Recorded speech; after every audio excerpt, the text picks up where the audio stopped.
Hi, everybody. Happy Wednesday. This is Dr. Gia Washington Rito coming back on Wednesday with a work, wellness, and wedding moment. Today, I wanted to focus on an aspect of wellness that I am very grateful for. So, I might have mentioned before that, of course, there are 8 dimensions. I really consider 9 dimensions of wellness.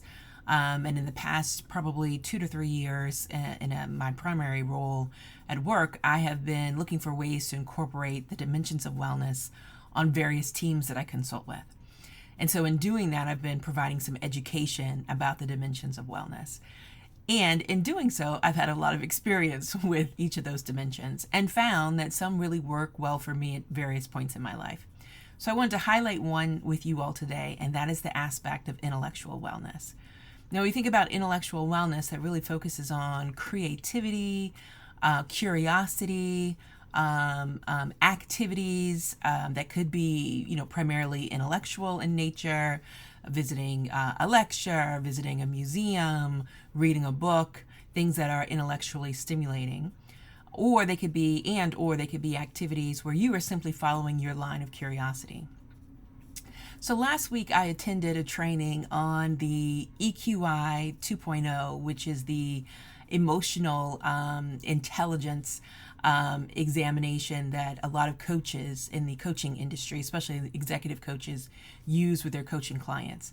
So I attended a 2-day training and took this certifying exam yesterday and became a certified facilitator of the EQI.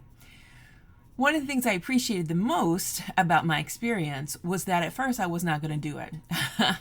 I found out about the advertisement for this 2-day sort of face-to-face instruction maybe about 6 weeks prior to the actual training.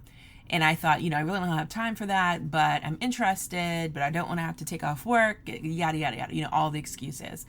But I went ahead and bet on myself because it was something that I was curious about, something I knew that would potentially benefit my coaching clients, and something that I really had value toward in the sense of understanding emotional intelligence and helping those that I coach understand their emotional intelligence in their roles as leaders. But what I was surprised by were the things that I received in the training that had less to do with the actual data and instruction that I received, but the connections with other people, my own EQI debrief, and a coaching session that I participated in.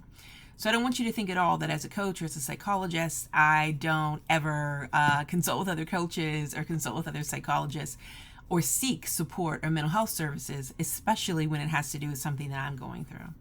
Right now, I'm under a little bit of stress as a major decision is coming up in my life, and I'm getting closer and closer to a date of something that I said that I was going to do, and I have a little bit of cold feet.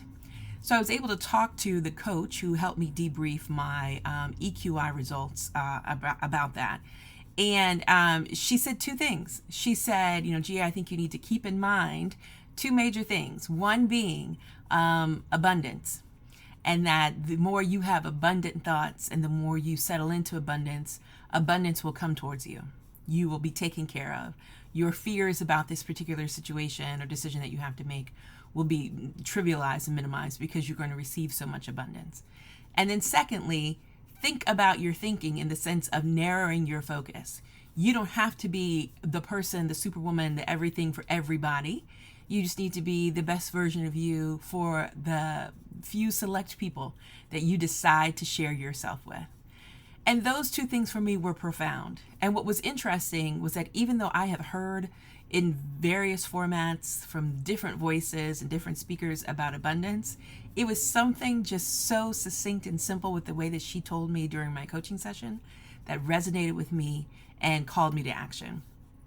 So in the past 24 hours, I've been less afraid of making the decision and facing the decision that I wanted to make, primarily because I took a chance on myself and took this class and became certified in the EQI 2.0, and also because I followed a line of curiosity, something I was interested in and something I wanted to see through, and that was, of course, taking the class and becoming a certified facilitator of the measure, of the assessment measure.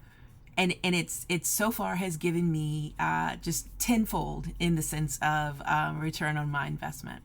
So I just wanted to share that with you. If that's at all inspiring, or if at least you know that other people struggle with some of the things that you might also be struggling with, just know that I'm right there with you, and I have been able, at least in the most recent past, been able to find my way through to an answer that feels really comfortable to me. So happy Wednesday. I hope you have an opportunity to engage with intellectual wellness over the next few days or weeks. I look forward to checking in with you all next Wednesday for another iteration of work, wellness, and weddings. Take care.